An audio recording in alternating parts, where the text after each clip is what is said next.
Madame, monsieur, bonjour. Aujourd'hui, les amis, nous nous retrouvons pour découvrir les commerces de la Cité des Papes et rencontrer les commerçants, entrepreneurs et talents qui participent à notre quotidien et font pleinement vivre notre chère et tendre ville, autrefois appelée Avignon en occitan et que l'on nomme aujourd'hui Avignon. Je vais rencontrer plusieurs acteurs majeurs de notre ville et nous aurons l'occasion d'échanger ensemble à travers une série d'interviews. Je m'appelle Anthony et je suis au micro pour Friendly Radio.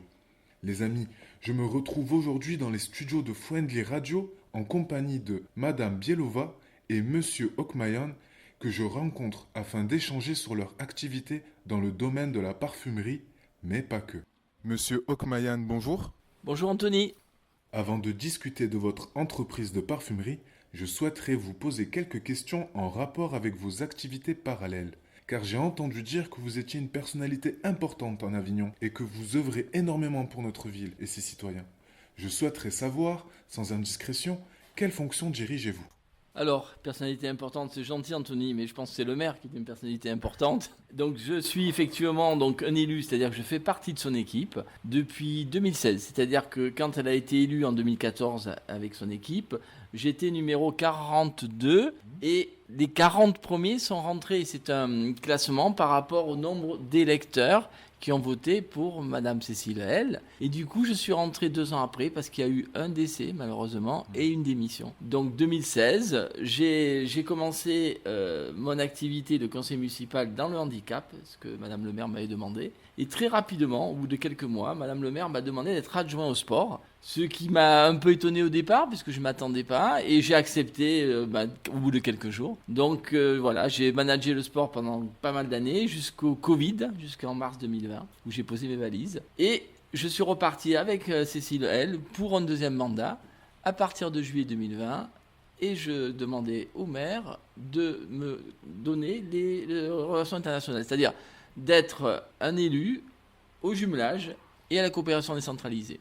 Et en quoi consiste le rôle d'un conseiller municipal?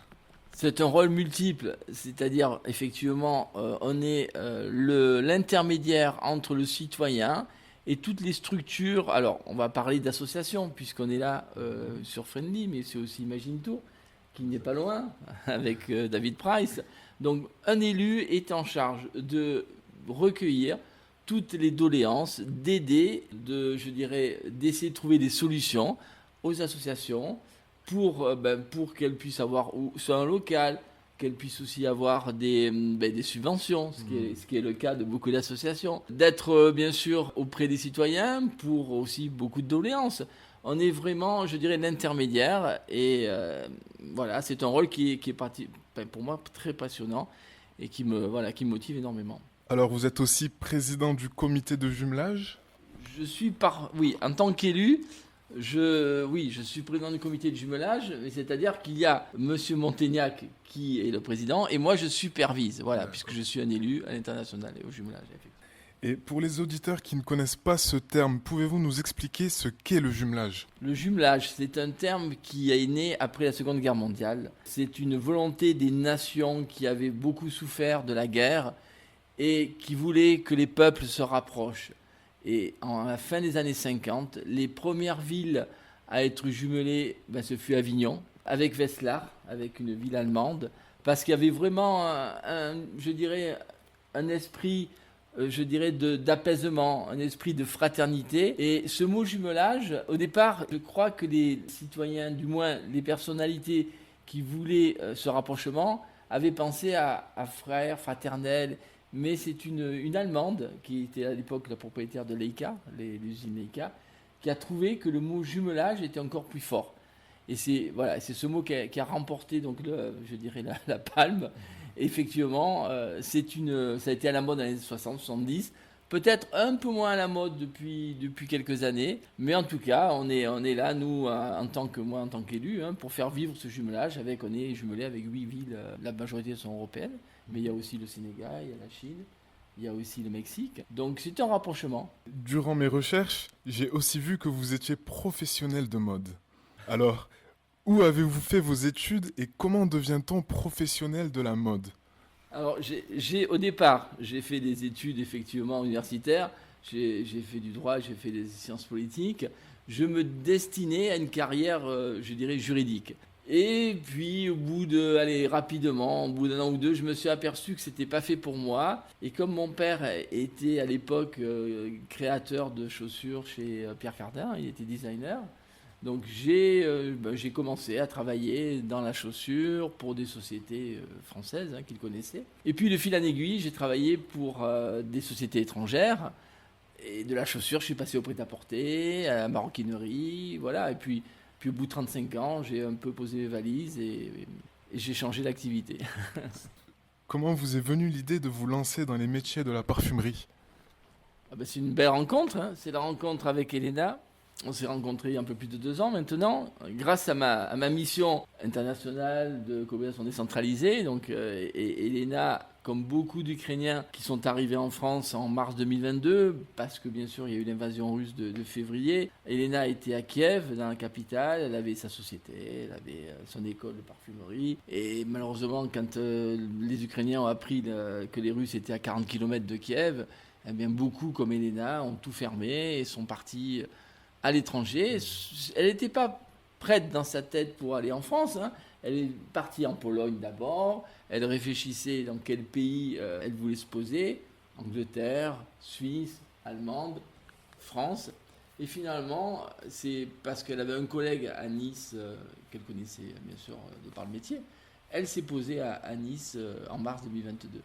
Puis moi, j'ai rencontré, c'est une longue histoire, je ne vais peut-être pas tout vous raconter, mais j'ai rencontré parce que j'ai aidé une famille de Kharkiv, je ne sais pas si David d'ailleurs le connaît l'histoire, une famille de Avignon, on n'est pas jumelé avec Kharkiv, qui est la deuxième ville d'Ukraine, mais on a de très bonnes relations depuis 2014. Donc à l'époque où moi j'étais au sport, c'était Monténère qui était à l'international. Et du coup, Kharkiv m'avait demandé, c'était en mai, je me rappelle, en mai 2022, de m'occuper d'un couple, une famille avec un enfant, qui voulait venir s'installer sur Avignon. Donc du coup, je m'en suis occupé. Ça a été compliqué de leur trouver un logement définitif.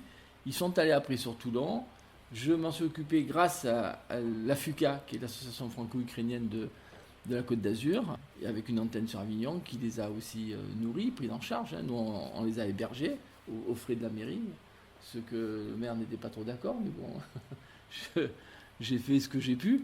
Et du coup, pour me remercier, cette association franco-ukrainienne qui est basée sur Nice, mais qui a une antenne à Avignon, m'a invité à une soirée. Et, c'était un mois après, et puis j'ai rencontré Elena. Voilà, pour tout vous dire. Du coup, la rencontre s'est faite.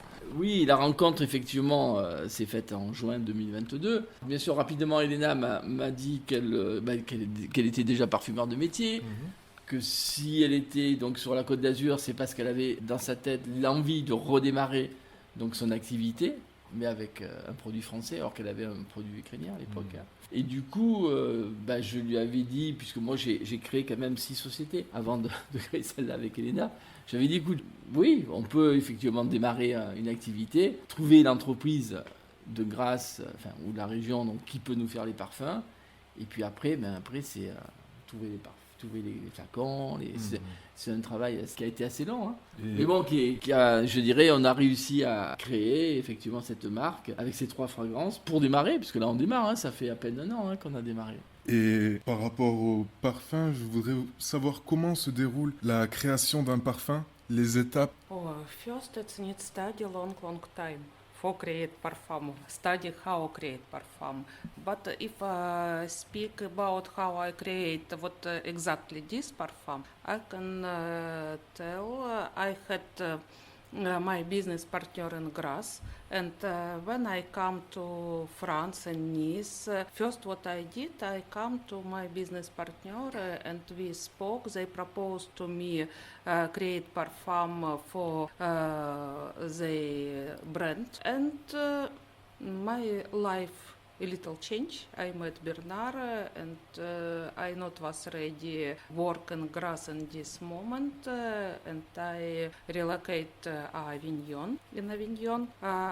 And when we create our brand, I back to them and ask they help, give me laboratory. And laboratory I had a lot formal because I had in Ukraine 3 own brand different brand, perfumery brand, and with I took this formula, and with perfumery this factory in Grasse, we adapted for French market because Ukrainian market less strong rules for creating of parfum. C'est pas But l'Europe. Okay. yeah, for Europe we adapted formula, and after we create juice.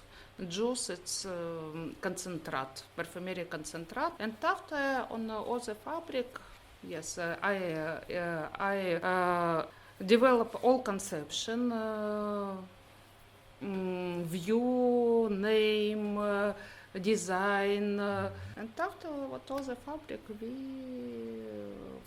with bottle. Yes, it's what we get ready product. On pourrait expliquer à Anthony que le plus important, c'est d'avoir une bonne fabrique qui ne va pas vous demander des quantités astronomiques. On ne s'est pas adressé à Fragonard. Fragonard nous aurait ri au nez, nous aurait dit allez jouer dans une autre cour. On a vraiment, et c'est Elena qui la connaissait, donc cette PME de Grasse, 30 ou 40 personnes, qui effectivement nous a écoutés, nous a aidés, puisque bon, c'était des petites quantités, puisqu'on démarrait. Hein. Et grâce effectivement à cette société, ben voilà, on a pu démarrer. Donc Elena, elle a fait ses tests, elle a senti, je sais plus, 100 ou 200 juice, c'est on dit c'est la base. Voilà. Et puis elle a adapté, voilà. Mais c'est vrai que c'est grâce à cette société qu'on a pu. Et combien de parfums avez-vous produit? Vas-y. We create for sales three different fragrances, but I have three parfum who we will who ready for On art. aimerait en avoir 6. We only waiting exhibition in Italy. It's the biggest perfumery exhibition in Milan, and we want to present three new parfum in Milan. Alors, quelles sont les notes principales de vos parfums? I Want Your Love, c'est principalement la rose. I want your love principal, c'est rose essence. Pour Florentine Miro, tuberose et jasmin. Pour Heart of Honor, c'est miel, Fleur de tabac. tabac, cuir et autres. Et j'ai aussi vu que vous utilisez de l'extrait de parfum. Est-ce que vous pourriez nous dire ou me différencier les plusieurs sortes de parfums comme l'eau de Cologne, l'eau de toilette, etc. s'il vous plaît? Alors oui, effectivement, l'extrait de parfum, je dirais, c'est le plus concentré. On part à la base, c'est l'eau de Cologne qui est le moins concentré. Après, on a de l'eau de toilette, on a de l'eau de parfum, on a du parfum. Et extrait de parfum, c'est vraiment le plus concentré, donc il dure le plus longtemps sur la peau. Et pouvez-vous nous expliquer le terme de niche? Parce que j'ai vu sur votre site qu'il y avait écrit parfum de niche. Ah oui, effectivement, c'est important puisque on classifie donc les marques de parfums sur deux groupes. Le grand groupe, c'est les parfums de luxe, tout ce qui est Chanel, Courrèges, Gaultier, donc tous ces parfums qui sont dans la grande distribution, bien sûr, des grands magasins. Hein. Après, le second groupe, c'est le parfum de niche.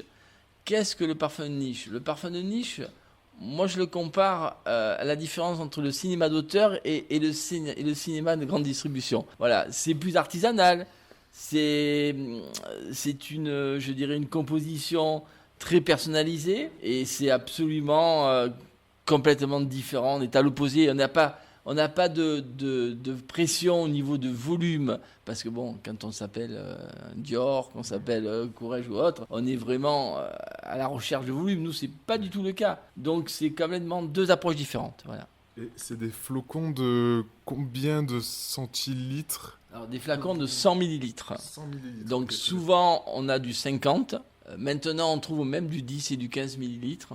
Voilà, pour la femme qui veut voyager, ou même les hommes aussi, hein, qui glissaient dans un petit sac voilà, un parfum de 10-15. Le 100, pourquoi on a fait du 100 millilitres? C'est tout simplement parce qu'on démarre et qu'on veut après s'atteler sur d'autres formats. Mais en tout cas, voilà, on a démarré sur du 100. In niche parfum, do accent on level of smell.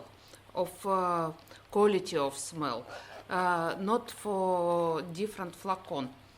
For example, when you see Lux Parfum, they give more attention for form of flacon and not so much attention to quality of parfum. Because people prefer by form of flacon. In niche perfumery, people prefer by quality of parfum. And it's usual when niche perfumery have same form of flacon. For example, Chanel et Dior, all grand marques have special own like niche parfum. They have same conception. They parfum cost more high price. If can buy Lux parfum in Sephora, but what special this line can buy or they boutique or Galerie Lafayette only or Printemps. It's what 3 place where I can buy what like this. And why we did 100 milliliters? Because my idea was give people very high quality and big size because we knew brand and we wanted propose the best what we can propose. Alors, moi je pourrais ajouter, Anthony, les parfums de niche en France n'existaient quasiment pas il y a une dizaine d'années, alors qu'ils existaient dans pas mal de pays. Mais c'est en train, les Français sont en train de se rattraper, puisqu'il y a une accélération de marques qui se crée depuis les 5 dernières années. D'ailleurs, c'est un salon qui est à Milan, qui s'appelle l'Exsens, qui est un salon de parfums de niche, et qui chaque année double sa surface, parce qu'il y a de plus en plus d'exposants et de nouvelles marques.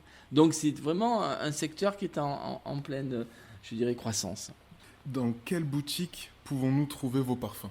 C'est important d'avoir effectivement un revendeur sur Avignon. Donc on a un concept store qui s'appelle Boutique Charlotte, rue de Vernay, qui nous vend les parfums depuis novembre 2023.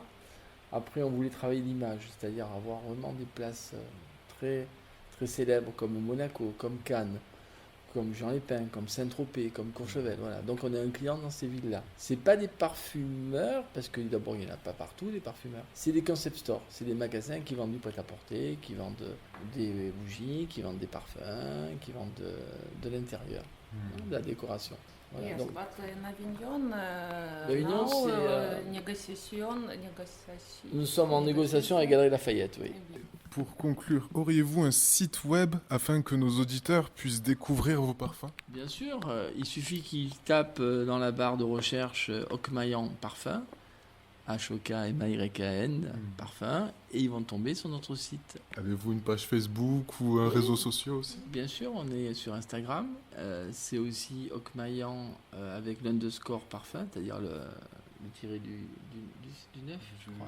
6 Ou du 6, non? Okmayan parfum. Ouais. On est sur Facebook aussi, Maison Bernard Okmayan.